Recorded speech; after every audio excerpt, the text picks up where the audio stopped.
I'm so on edge right now. Chapter 12. Her head was bent over at a terrible angle, neck horribly askew. She had to turn her whole body to face the door while her head flopped sideways. She hitched up on one shoulder to keep it partly upright, and something about the small gesture was so dreadful that it stopped me in my tracks. "Alex," she said. Her voice was shallow and breathy, as if she could not draw in much air. Were her lungs felted with fungus, like the hair? Was it simply that her neck was broken? Did it even matter? Madeline. Roderick was lying on the bed on his side. I could not tell if he was breathing. Had she killed him? And if she had, was it murder or simply justice? Shooting me won't do much, she whispered. Her hair was loose. Her hair was loose and fell over her eyes, white hair on bone-colored skin. When she lifted her hand to push it away, her fingers were violet black, and a long line ran down the underside of her arms. You see that in dead men sometimes, when the blood has pooled. Whatever the fungus was doing to her, Madeline's heart had stopped beating days ago. Oh my. She coughed, and her voice gained a little strength. I suppose I wouldn't enjoy it, though. She smiled ruefully at me, and it was her familiar smile, the one I'd known since we were children. "Oh, God, Maddie," I said. I lowered the gun. Did I really think I could shoot her? Oh, God, what's happened to you? The broken neck was a problem, she said musingly. The tarn had just been in my brain and my skin. Now Va had to grow all the way down, past the break. It took days. She shook her head at me, flopping it from side to side. I could see the sharp angle of her windpipe.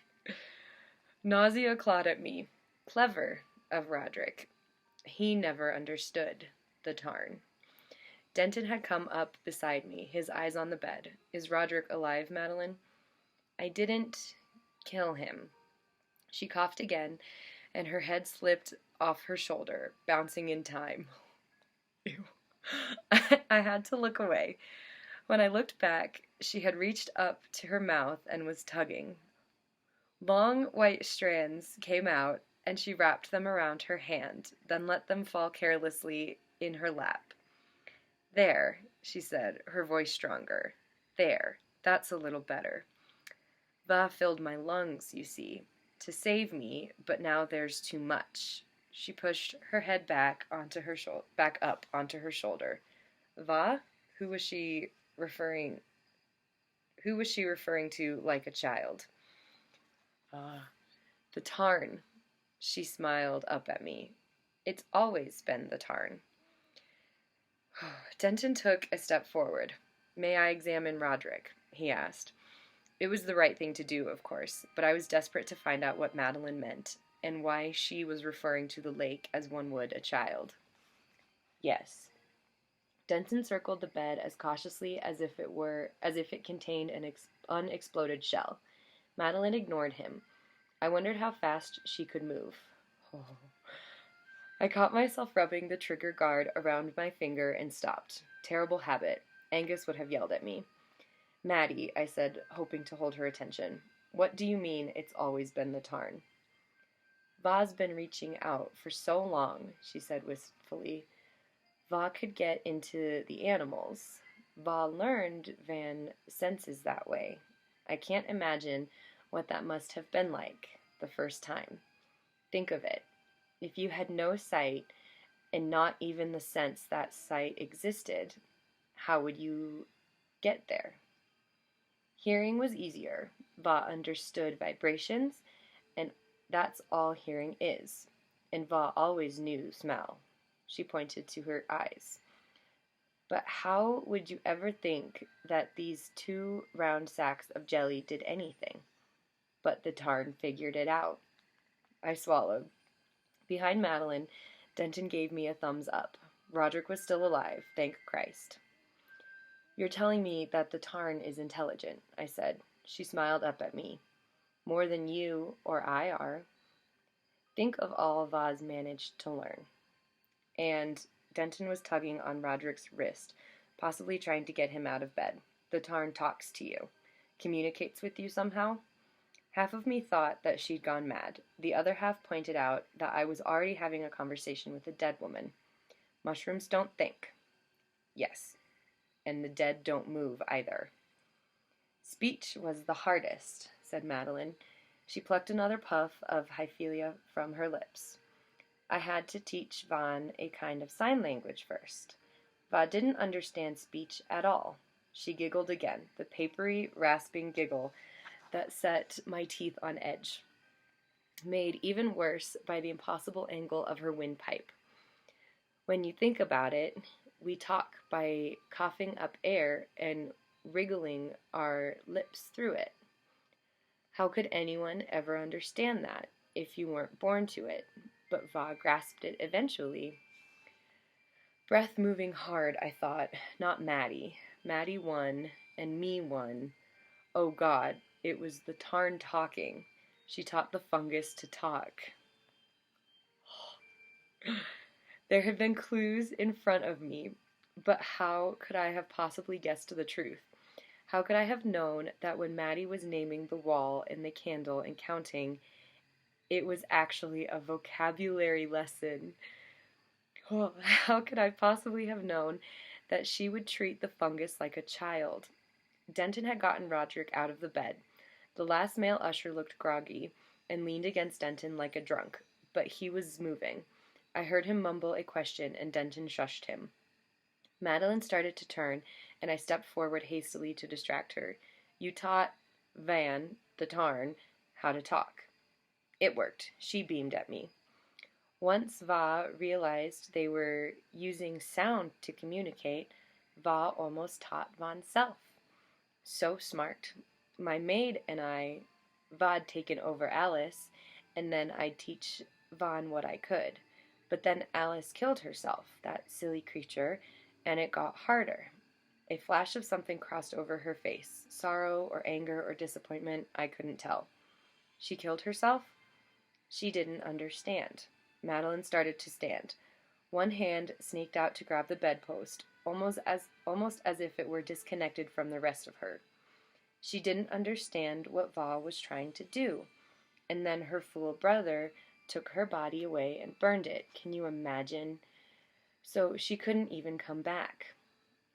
Fire stops it, then, I thought, with a wave of unutterable relief passed over me. If it got into me, as long as Angus burned my body, it would be all right. The dead may walk, but I will not walk among them. But you understand, Easton. You can take over teaching the Tarn. Va can't keep my body going much longer, I'm afraid. I'm starting to fray at the edges. Some things break down after a while. She smiled ruefully again and took a step forward. She moved like the hares, and finally I understood. Maddie's control of her body stopped at the neck. Below the break, the Tarn was controlling her body like a puppet. I stood frozen for far too long, watching her approach. Madeline, I said carefully, this thing, whatever it is, it's what was killing you, devouring you alive. I would not call the fungus Va. Never that.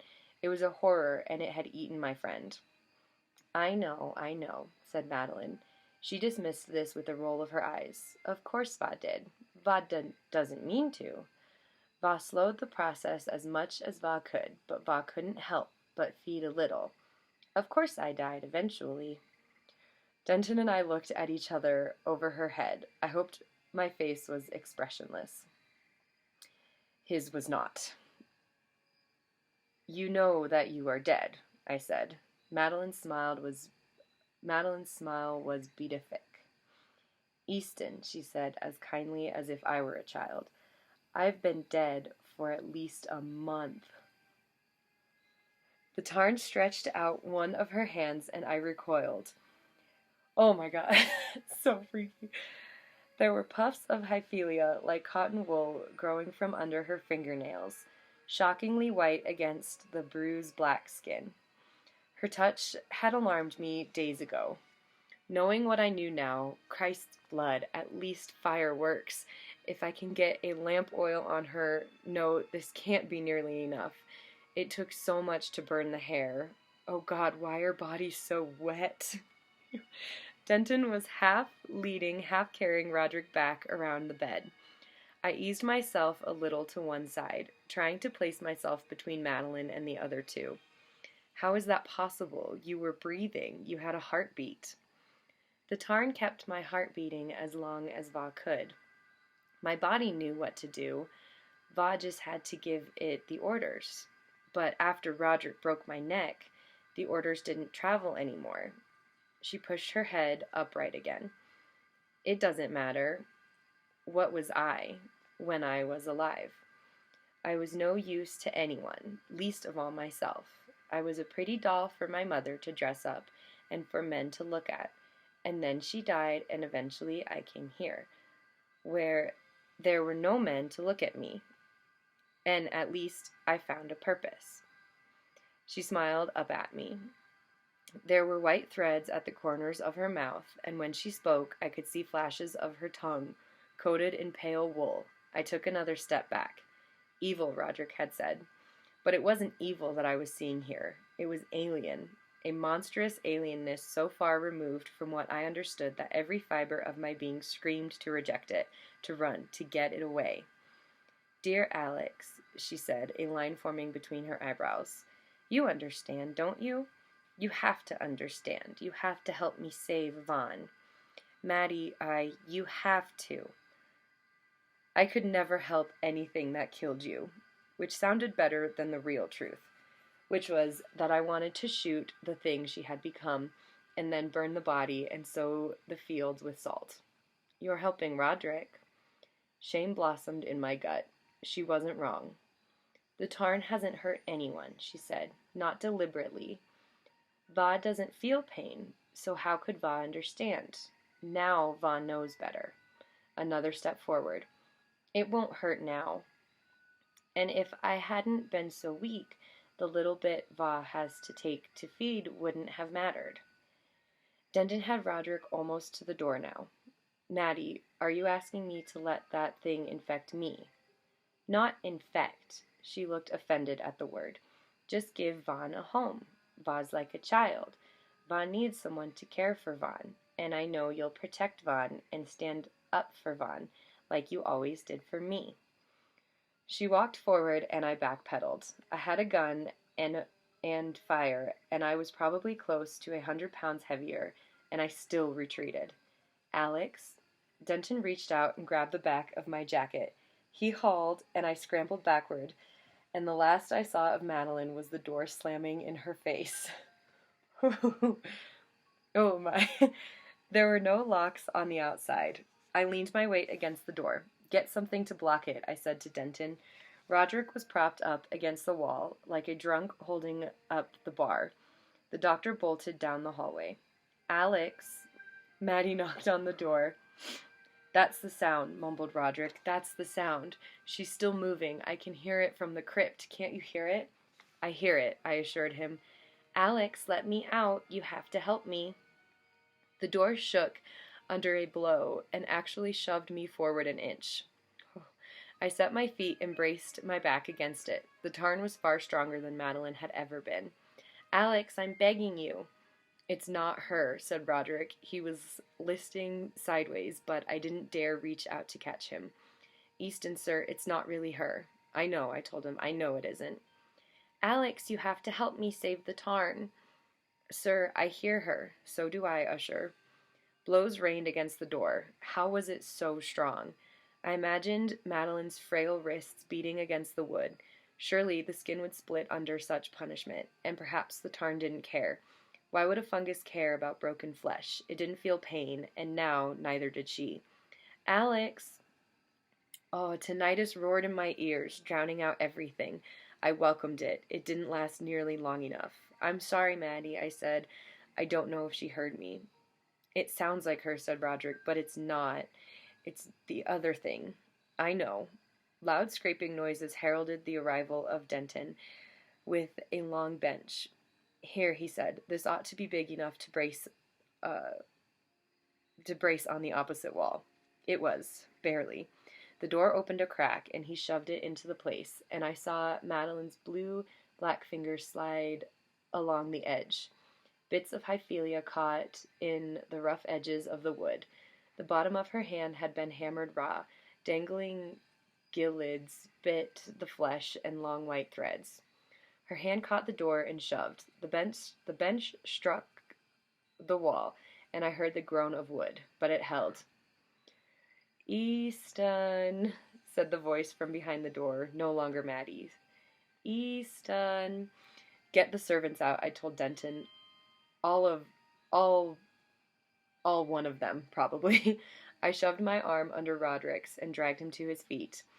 My back screamed at me that I was no longer young and I would pay the price. Later, I told it. Later, I can fall apart from the knees on up. Roderick sagged against me. "I knew I would have to kill her," he whispered. "I knew it. I never expected you to come here." "It's all right," I told him. "It's all right." We got down the stairs somehow. Roderick started to take more of his own weight. My back was grateful, even if he was slow. "I meant to have Denton visit, then leave," he said. When he saw how sick she looked, no one would be surprised that she had died after. He lifted a shaking hand to his face. "I'm so sorry, Easton. I'm sorry I had to end that thing." I nodded. It was unthinkable. But after what I had seen, I no longer questioned his motives. "It's all right, Roderick. I understand." I thumped him on the back as if he were a dog, and I was seeking to reassure. Oddly, this seemed to soothe him. "It will be all right," which was a lie, but one we both needed. Denton had the servants in the courtyard by the time we reached it.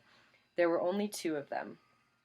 The ubiquitous manservant and a woman that I supposed was the cook. "I sent the stable boy to the inn with my horse," he said, and I nodded. Roderick stood on his own, swaying. He nodded to the two servants. "Aaron, Mary, it's over. Please go to the village. He swallowed. "I'll catch up to you when I can." Mary turned away, expressionless. Aaron lingered. "Sir, may I assist you?" "Oh, God." "Sir, may I assist you?" He eyed me with cautious distrust, clearly not sure if I was the architect of Usher's condition or his salvation. "Not this time," Roderick smiled weakly. In the morning light, his skin was a ghastly shade. "Please, go with Mary, so I don't worry." "Very well, sir." Aaron drew himself up and bowed, then followed the cook down the road and away from the house. And then it was only Denton and Roderick and me, standing in the courtyard looking up at the cursed house, at the windows gazing down like alien eyes, the tarn flickering with light and woke reflections in the glass. "How long until she gets out, do you think?" I swallowed, remembering those hammer-like blows against the door. "Not long, if it doesn't just break her body apart trying. And even that might not stop it. Why should it?" I scanned the archway that led to the garden, looking for hares. "It's simple," said Roderick. "The Ushers have allowed this monstrous thing to grow. The last Usher will see that it does not get out." He nodded quietly to himself. "You can't go alone," I said. "Yes, I can." He gripped my shoulder. "I still hear her," he added. "I can hear her now. She's in there. She isn't dead. She isn't dead enough." And I can hear the thing in the tarn talking back. "But what if it—" He smiled angelically at me. "Go, Easton. You are the last of my friends and the best. Do only this for me." I swallowed. Then I thumped his back one last time and stepped away. And Denton and I staggered away from that accursed house, while Roderick Usher went back inside. We were halfway down the road, still in sight of the manor house, when the first flame reached the roof. Okay, we'll keep going. Chapter 13. The house burned for 2 days. Denton and I, dead on our feet, took shifts turning back anyone trying to extinguish it. I must have slept at some point, but I honestly have no memory of it. I listened to the roar of the fire and thought of Roderick saying, "I know exactly where I would place the match."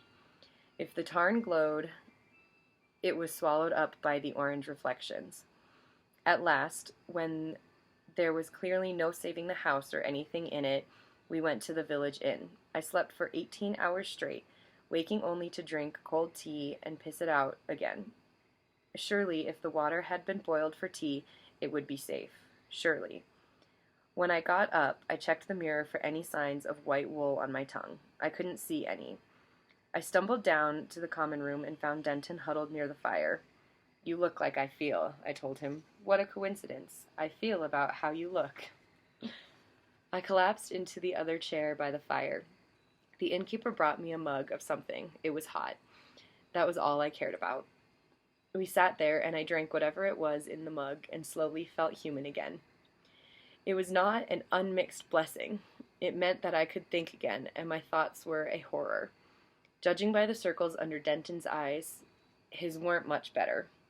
"I keep thinking of what it could do," said Denton. "Take over us, you mean?" "Not just that." Denton hitched his chair a little closer. "It could move people around. It was learning to talk. Suppose it got better at it. Good enough that no one gave it a second thought. Suppose it spread." The chill in my bones seemed to radiate outward. "It could go anywhere," I said softly. "Reproduce itself. We'd be at its mercy. Just extensions of it, like the hairs." Denton nodded. Madeline had said that the tarn meant no harm. Probably neither did rabies. We could not risk humanity on the continued goodwill of an infant monster that could puppet the dead. I grabbed the poker and stirred up the log, trying to warm myself. How do we know it's not in us already? I don't know. I think maybe if we don't get a lungful of lake water, we might be all right. It seems to start in the lungs, and Madeline kept going back to the water. I don't know, maybe so the bit that was in her could talk to the bit in the lake. So maybe if we can destroy what's in the lake somehow. He trailed off. I wondered if there was enough alcohol in the village to cleanse the lake, or hell, if there was enough alcohol in all of Galicia.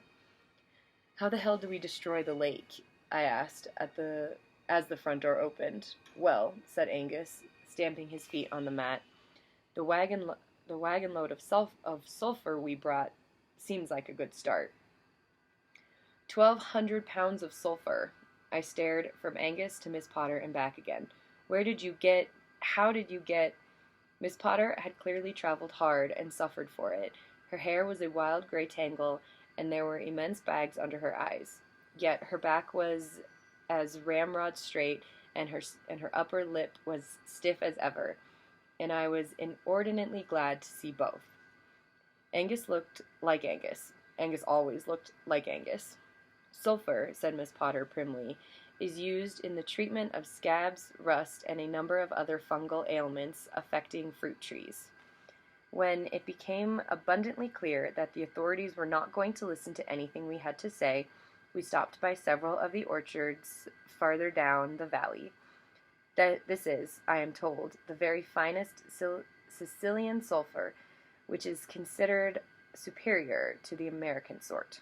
"Madame," said Denton, "while normally I might try to defend the honor of my countrymen, at this moment I could kiss both you and your Sicilian sulfur."